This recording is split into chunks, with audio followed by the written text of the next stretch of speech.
السلام علیکم ناظرین۔ حضرت یونس علیہ السلام شہر نینوا میں پیغمبر بنا کر بھیجے گئے۔ آپ لوگوں کو ہدایت کرتے، نیکی کی طرف بلاتے، برے کاموں سے روکتے تھے۔ آپ قوم سمود کی طرف بھیجے گئے۔ اس قوم کے لوگ بتوں کی پوجا کرتے تھے۔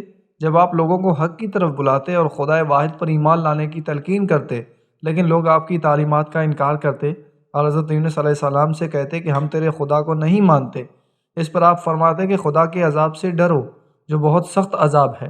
لوگ آپ کی باتیں سن کر آپ کا مذاق اڑاتے اور آپ کی راہ میں رکاوٹیں کھڑی کرتے۔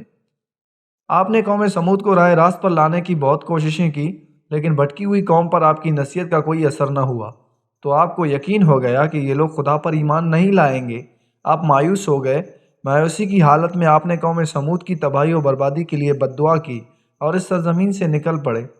چلتے چلتے دریائے فرات کے کنارے پہنچے تو دیکھا کہ ایک کشتی کنارے پر لگی ہے، لوگ اس پر سوار ہو رہے ہیں۔ ان کی دیکھا دیکھی آپ بھی اس پر سوار ہو گئے، جنہیں جانا تھا وہ سب سوار ہو چکے۔ کشتی لوگوں سے بھر چکی۔ اس کے بعد کشتی اپنی منزل کی طرف روانہ ہوئی۔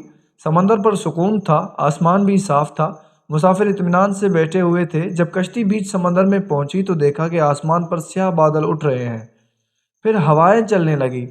ہوا اچانک طوفان کی شکل اختیار کر گئی۔ سمندر میں کشتی ڈگمگانے لگی، سمندر کی لہریں اوپر نیچے ہونے لگیں، بارش بھی شروع ہو گئی۔ طوفان کے جھٹکوں اور پانی کے تھپیڑوں سے کشتی کے ڈوبنے کا اندیشہ پیدا ہو گیا۔ کشتی میں بیٹھے ہوئے مسافروں میں سے ایک نے کہا کہ معلوم ہوتا ہے کہ کشتی میں کوئی ایسا شخص بھی سوار ہے جس سے کوئی بڑی غلطی سرزد ہو گئی ہے۔ جب تک ایسے شخص کو کشتی سے نہ نکالا جائے، کشتی کا صحیح سلامت رہنا محال ہے۔ وہ شخص کون ہے یہ بتانا مشکل ہے جب تک کہ وہ خود کو پیش نہ کرے۔ اس پر حضرت یونس علیہ السلام کھڑے ہو گئے اور کہا کہ میں ہی ہوں جس سے بڑی غلطی سرزد ہو گئی ہے۔ مجھے کشتی سے نکال دیا جائے تو آئی ہوئی مصیبت ٹل سکتی ہے۔ تمام مسافر حضرت یونس علیہ السلام کا منہ تک رہے تھے، جس نے خود ہی سب کے سامنے اپنی غلطی کا اظہار کیا۔ پھر سب نے ایک زبان ہو کر کہا کہ یہ شخص تو فرشتہ صفت انسان معلوم ہوتا ہے، ہم کس حال میں اسے کشتی سے نکال سکتے ہیں؟ مسافروں میں سے ایک نے تجویز پیش کی کہ قرآن اندازی کی جائے، جس کا نام پرچی میں نکلے وہی سزا کا مستحق ہوگا، ہم اسے کشتی سے نکال دیں گے۔ چنانچہ قرآ ڈال دیا گیا، پرچی میں یونس کا نام نکلا۔ اس عمل سے لوگوں کو اطمینان نہیں ہوا، پھر قرآ ڈالا گیا تو یونس کا ہی نام نکلا۔ اس طرح یہ عمل بار بار دہرایا گیا۔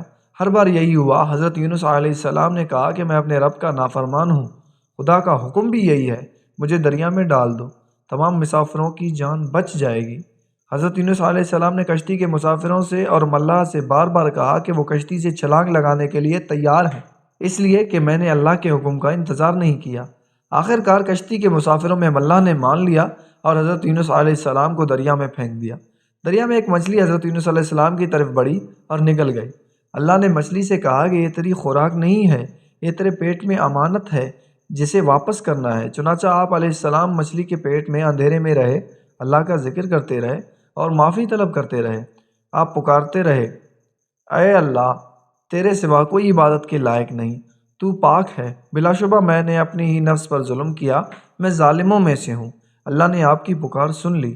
آپ مچھلی کے پیٹ میں محفوظ رہے۔ مچھلی نے دریا کے کنارے پر اگل دیا۔ جب آپ مچھلی کے پیٹ سے باہر آئے تو بہت ہی کمزور اور نڈھال تھے۔ آپ نے کھلی فضا میں سانس لیا اور اللہ کا شکر ادا کیا۔ اللہ نے حضرت یونس علیہ السلام سے فرمایا، اگر تو مچھلی کے پیٹ میں میری پاکی بیان نہ کرتا تو نجات حاصل نہ کرتا۔ جس جگہ پر مچھلی نے آپ کو اگلا تھا وہاں کوئی درخت نہ تھا، نہ کوئی سایہ، دھوپ ہی دھوپ تھی، گرمی بھی ناقابل برداشت تھی۔ اللہ کے حکم سے وہاں ایک بیلدار پودا اگایا، پودے کے بیل سے سایہ آ گیا۔ آپ علیہ السلام سایہ تلے بیٹھ گئے اور اللہ کا ذکر کرنے لگے۔ کہا جاتا ہے کہ آپ کے پاس ایک ہرنی آتی تھی اور اپنا دودھ پلاتی تھی۔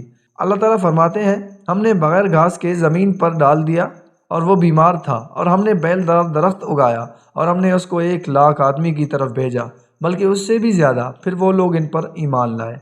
ملک نینوا چھوڑ دینے کے بعد آپ کی قوم آپ کو بہت زیادہ یاد کرنے لگی۔ آپ علیہ السلام کے نکل جانے کے بعد پچھتانے لگی۔ لوگوں نے محسوس کیا کہ آپ علیہ السلام نبی تھے اور ہدایت کے لیے آئے تھے۔ لوگوں نے اللہ سے معافی طلب کی اور وہ حضرت یونس علیہ السلام کی آمد کا انتظار کرنے لگے۔ لوگوں نے اقرار کیا کہ ہم اللہ پر ایمان لائے، اور اس بات پر بھی کہ یونس علیہ السلام اللہ تعالیٰ کے بھیجے ہوئے نبی ہیں اور آپ کے لائے ہوئے پیغام پر یقین رکھتے ہیں اور یونس علیہ السلام کی تصدیق کرتے ہیں اور قوم کے لوگ ایک دوسرے سے کہنے لگے کہ حضرت یونس علیہ السلام ہمارے درمیان آ جائیں تو ہم سب ان کی تعظیم کرنے لگیں اور ان کے حکم پر عمل کریں گے۔ اللہ نے حضرت یونس علیہ السلام کو حکم دیا کہ وہ قوم کی طرف جائیں اور اللہ کا پیغام سنائیں اور انہیں برائی سے روکیں، نیکی کی طرف بلائیں، لوگوں کو آپس میں ایک دوسرے سے اچھا سلوک کرنے کی تلقین کریں۔ چنانچہ اللہ کے حکم پر آپ علیہ السلام اپنی قوم کی طرف لوٹ آئے تو قوم نے خوشی و مسرت کا اظہار کیا۔ آپ علیہ السلام کی آمد پر اللہ کا شکریہ ادا کیا۔ واپس آ کر حضرت یونس علیہ السلام نے تبلیغ شروع کر دی اور ہدایت دینے لگے کہ برے کاموں سے دور رہیں، ضرورت مندوں کی مدد کریں، بھوکوں کو کھانا کھلائیں، ننگوں کو کپڑا پہنائیں، کسی کے ساتھ برا سلوک نہ کریں۔ آمین۔ جزاک اللہ۔